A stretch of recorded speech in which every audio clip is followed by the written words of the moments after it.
excited to get back on the field this Thursday night in front of our home crowd. It's another big football game that we got to go out and try to find a way to win. I think our guys have played hard here recently. We've worked hard to improve and get better each and every week, and we got to continue to stay on the same path.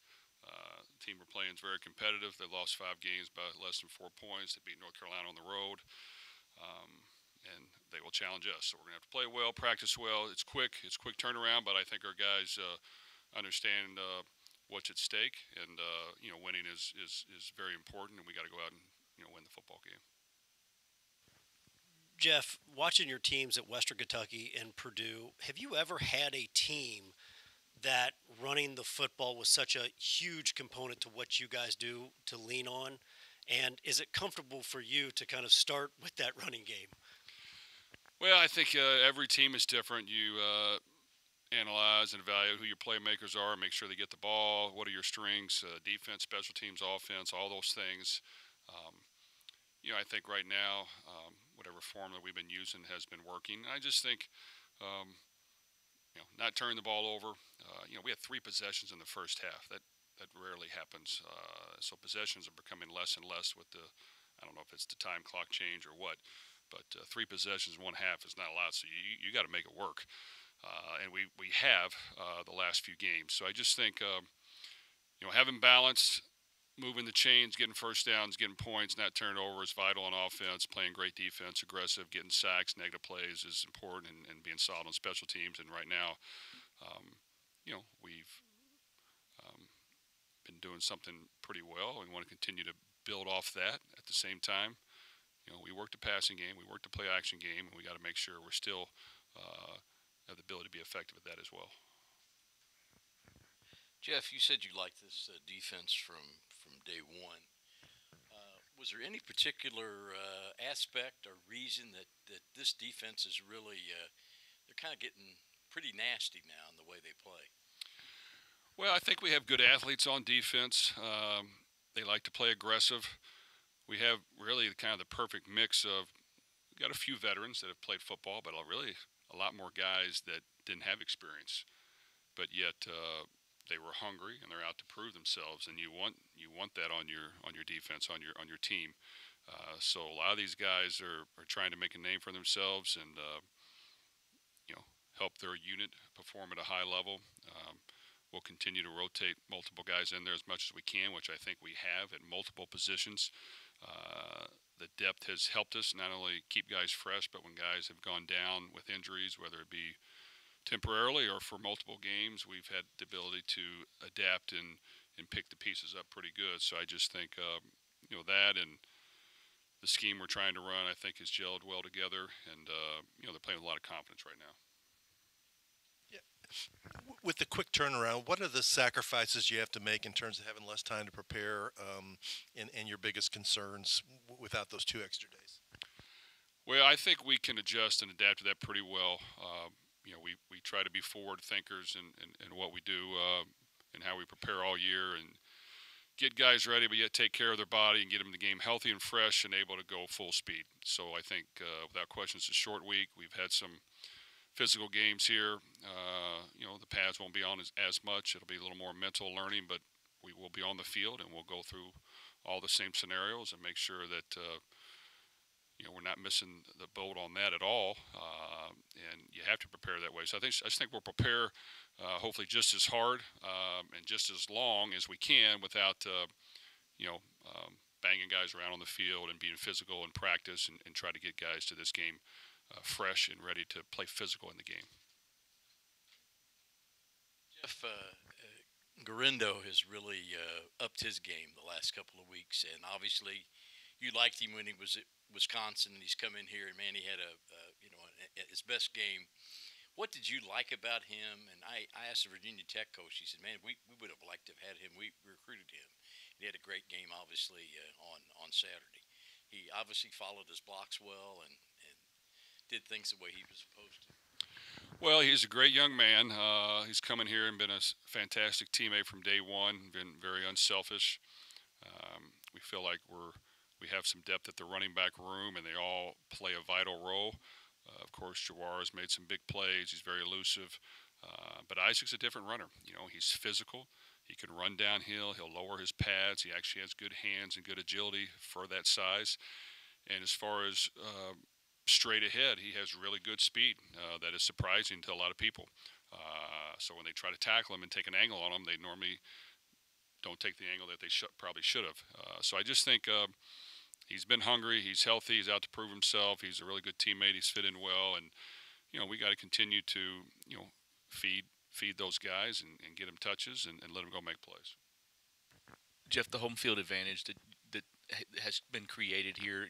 When you coach here as an assistant in this place, it's always been loud, especially on night games. But this year, it seems like that it is the energy, the buzz. Do you notice that? Do you notice the crowd, and is it an advantage for your guys the way it has been? Well, first off, L&N Cardinal Stadium is a great venue to watch a football game. I mean, it's a fantastic venue, as good as anywhere in the country. So we take pride in that. Our players have loved coming out in front of our fans who have always been into the game and been loud and been vocal of wanting to win and wanting to, do great things. So if we can give that to them, they're even louder.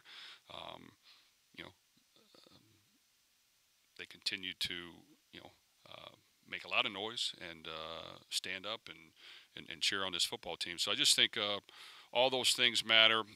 If we can create a tremendous home field advantage from here until whenever, it's a huge plus. And we've got to just continue to build that. I think right now we're in the process of building that to a level that we want, and we've got to stay on that path. But that's going to take good football play, teams that play hard and tough and smart and play to the end, and then fans that appreciate that style of playing football. And yes, we want to win as many games as we can, but we have to play that style, a style that people want to watch and want to come, pay their hard-earned money to be a part of, and that will have to continue this Thursday. Hey, Jeff, you mentioned on Saturday there were quite a few guys nicked up after Duke, and obviously there was game time decisions for some of them. How do you try and manage some of those guys on a short week like this and a quick turnaround? Well, it's part of the game, and yes, after the Duke game, we took some lumps as far as guys maybe not being able to play and having to really deal with some things that have popped up, and they were key players, but we're going to continue to try to still get them healthy and get them on the field.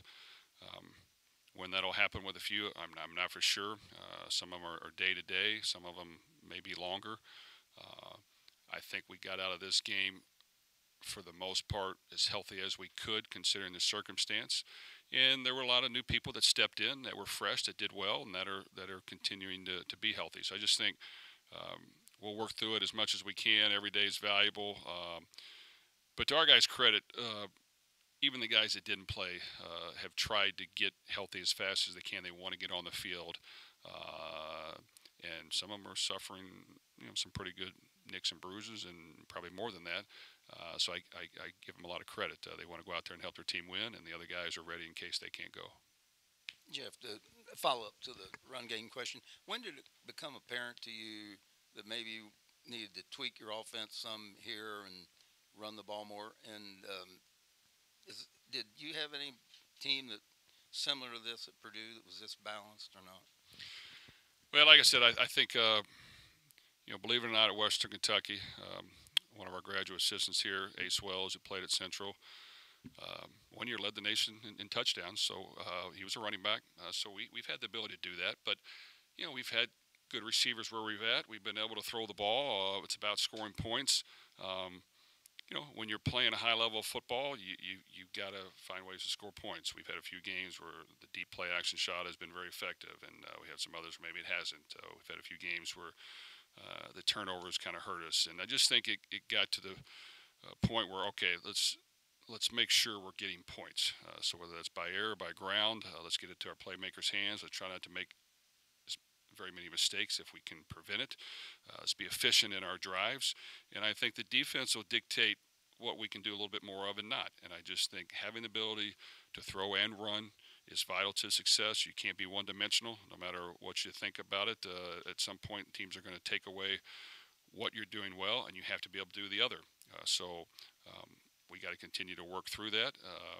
But getting points and taking advantage of limited possessions is important, especially early on. When you can set the tone early on and get a lead, it allows the defense to play even more aggressive, get after the quarterback, and the offense to be slightly more conservative and make sure we're not giving anything to the defense. And if our special teams are solid, then it helps us hopefully win the football game. But like I said, that's not always going to happen. We're not always going to get the lead. We're not always going to get off to a fast start. So when you don't, you have to be able to adjust, and that's what we got to make sure we can do.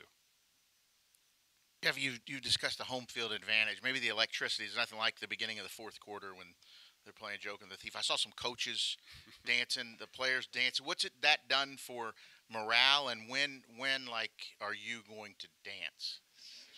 Well, after watching a few of the coaches dance, we've had to pull the rope back on them a little bit. We don't want to embarrass our staff. But you know what?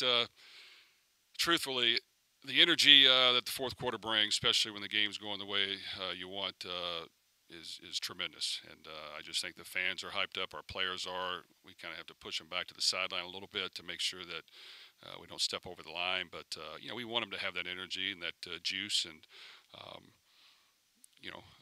we still have a lot more games to win before you might see me dance. Jeff, everybody has this next man up mentality. You guys have kind of lived it, whether it's at running back, offensive line, defensive backfield, wide receiver.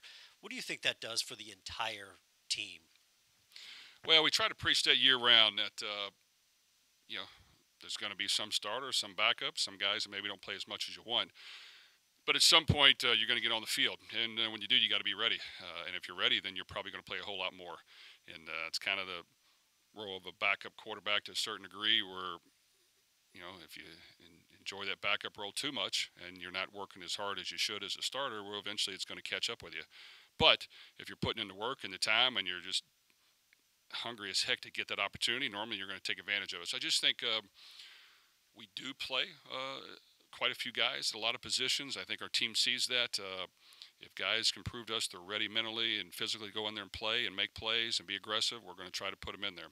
And, we want to always be that way. And, we got a good nucleus of guys that work hard, that want to win, that want to showcase what they're all about. We want to give them that opportunity. And, when you face good football teams and you find a way to win, it provides even more energy and incentive to go out there and work hard. So hopefully we can build on that, and even more guys can step up in this near future when we need them to. Jeff, you guys have now had 3 home games where you haven't allowed a touchdown. I asked this a bit tongue-in-cheek. How does it feel as a former quarterback to now be a defensive coach? Well, I tell you, defense can really help the game go smoother. Our defense is playing very, very good right now. And each week they come ready to play. They've played aggressive. They've taken advantage of the situation, and they've done a really good job. And like I said, every week is new. So as soon as you start thinking that this is how it's going to be all the time, then you have a slip up. So we have to make sure that the same hunger and focus and preparation is put in. There's still a lot of season left to play. There's a lot to play for. But if you don't win Thursday, then that's you take a punch in the gut. We don't want to take a punch in the gut. We want to continue to push forward and try to find a way to win this next one, however we need to, whatever is working for us, and continue to work our way through the season. Yeah, Jeff, you guys have won the toss more than you've lost it this year, and you generally defer and take it in the second half. Why is that your preference, and has that always been the way you've done it as a coach? Well, the one-sided coin we gave the officials has worked very well for us before the game. I've never won the toss that many times, so and trust me, when it happens, I'm watching, and it's amazing that we've won the toss as much as we have. So we hope to continue to do that. But you know what? It used to be, you used to always would like to take the ball first. It was a macho, manly thing to do. Go out there and take it down the field and score and set the tone and do all those things. And while that's still true to a certain degree, you know what? Research and our history over the last 10 years has shown us that we were probably wrong. And there have been multiple games where whether it was the other team took the ball first or we won the toss and deferred, we have probably won more of those games. And I think it's really nothing more than, nowadays the other team gets the ball and you can stop them, you're at the advantage. You've already won the advantage. And that's kind of the goal. Our defense is playing well. They played aggressive. We've gotten stops, and that has helped us win because not only do you have the advantage then in the start of the second half, you get the ball, which creates an advantage. Vice versa, if you get the ball first, it's important to take it down and score. Now, we got the ball first at Pittsburgh, took it down and score, but we still lost the game. So it doesn't always play out, but it is important you do that because they're going to get the ball to start the second half. I think we got the ball first, or maybe we didn't. We did. Okay. So I just think we've just done it by research, and we believe in our defense. We believe we can get that first stop, and hopefully get the momentum to create some advantage. And fortunately, we've taken it down and scored after the last couple games, and it's really kind of set the tone early. So it's just kind of, I'm sure maybe in a couple years the pendulum may swing the other way, but right now we feel good about that recipe. Kind of going back to talking about home field advantage, you guys have played a lot stronger at home, whether it's the crowd or whatever it is. What do you feel like has gotten you guys in that mode where you've been able to be so dominant at home? I think it's a lot of things. Yes, the home field advantage is big. Yes, the crowd noise is huge. The energy of the stadium is outstanding. Our players do feed off that. We like playing on a great surface with great footing as well. Believe it or not, that matters when you're trying to make plays and be effective. No matter what the weather is, you normally have a good surface out here. And anytime you go on the road, I mean, it's you got to adjust your cadence. You cannot maybe change the play as much. You could have a few more false starts than you want to. There's just a lot of small things that can go into it that will affect a couple negative plays happen that can cost the game. And here, with the noise on our side, it can affect it the other way. So it is an advantage. We need to use it as an advantage, and we need to make sure we're continuing to keep our crowd into the game because they can definitely be a very helpful factor to help us win the game. Jeff, we talked a lot about the tight end position all year. One guy that I think gets caught, I think he's an H-back, is Dwayne Martin. His snaps have gone up the last few weeks, and it looks like a couple of touchdowns, he's the one kind of leading the way. He's kind of the battering ram. How has he progressed, and what have you seen from him? Well, Dwayne Martin has done an outstanding job, and I think maybe early on myself and us as coaches didn't recognize how valuable he is. So we've kind of sold him short early on, and every time he's been in there, he has produced. He blocks hard. He knows the package. He plays aggressive. He's more athletic than we even initially thought.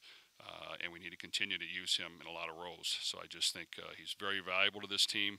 He's very unselfish. The guys look up to him. He's a quiet, confident young man that just plays hard, but he knows his role. He plays it well. He understands what we're doing. He doesn't have mental mistakes. He's very sharp, and we got to continue to use him more. So I think you'll see him in there as much as we can. And he's been very valuable, and he's helped us win a lot of games by playing as well as he has, and that's just due to his hard work and work ethic. Hey, Jeff, I know this is your first year coaching Ashton Gelati, but he's really taken a leap, even from showing flashes last year to consistently producing. Just what has impressed you about his growth and his development this season? Well, Ashton reminds me a lot of George Karlaftis, who we had at Purdue, who was a first-round pick of the Chiefs. Kind of can play defensive end, but maybe move inside as well. He has that dual threat ability to do both, where he's a strong end that can, in our opinion, play on the edge of the defense, set the edge, come off the line of scrimmage with power and pop, but yet has some speed and quickness as well. If you want to move him inside and create some mismatches, he can do that very good also. He creates push. He's got quickness and agility. He understands football. He's really strong, doesn't miss practice, doesn't miss reps. He's just very durable. So I just think, and he's played. So he's already played quite a bit. So he had experience before we got here, and he's proved very valuable to this defense. Now we rotate guys in there and try to keep him fresh as well. But he's a dominant player for us, and it shows up every week. Jeff, if you keep going 1-0 the next few weeks, you'll have a chance to play in the ACC championship. How do you address that with your team coming down the stretch of the season? Well, I think everyone reads and sees what's out there on Twitter and all those things, and there's nothing wrong with that. I think for us, it's simple. Um, you know, if you win and take care of business, then good things can happen. So we got to come back off a short week and try to win this next football game. If we do that, then good things are still possible. But it's important that we understand that none of this can happen if you're not winning. Short week, and as important as Jawar is to you, how do you manage that week? And do you maybe take some confidence from what you saw from Isaac, knowing that, if you do have to rest him, that Isaac can? Well, I think we want to try to get Jawar even more healthy, and we'll try to do that. We used him some, but we were able to use other running backs, which helped take the load off. I think, even Jawar enjoyed watching the other running backs play and do some good things, and he wants to win football games, so he's very unselfish. So we'll still try to get him ready as much as we can to play this Thursday, and see how he is. He still has a unique ability to make guys miss in the hole. He's very elusive, and we need all the elements we can to win football games. So we'll definitely go into this game trying to use everyone that we can at our disposal that's healthy enough to play.